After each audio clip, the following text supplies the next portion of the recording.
You might have heard the term color palettes while working with colors.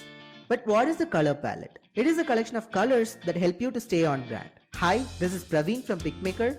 In this video, we'll see how to set up your first color palette. Hang on till the end and I'll show you how to use the color palette in your design.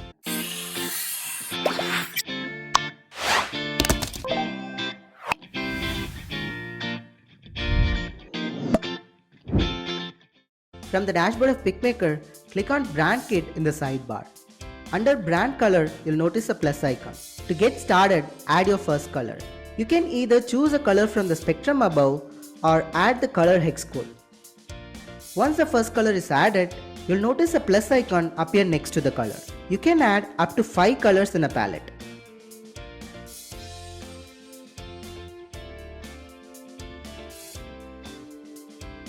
A max of 3 color palettes can be added to a workspace.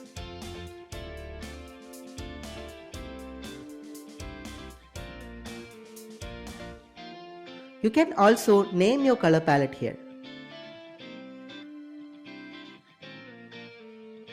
To change a primary palette, click on these 3 dots and select Set as Primary. Now that you know how to create a color palette, let's dive into the use of it in action.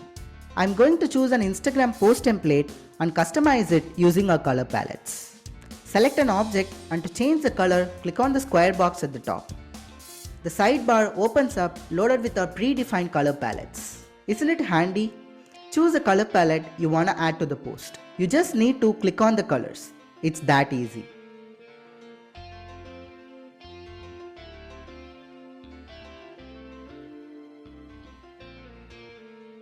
Name your design to stay organized. Once the design is ready, download it using the download button at the top right. Hope you learned how to create a color palette and use it to your advantage. Hit the like button if you like this video and consider subscribing if you don't want to miss the upcoming tutorials. Thanks for watching. I'll catch you in the next one.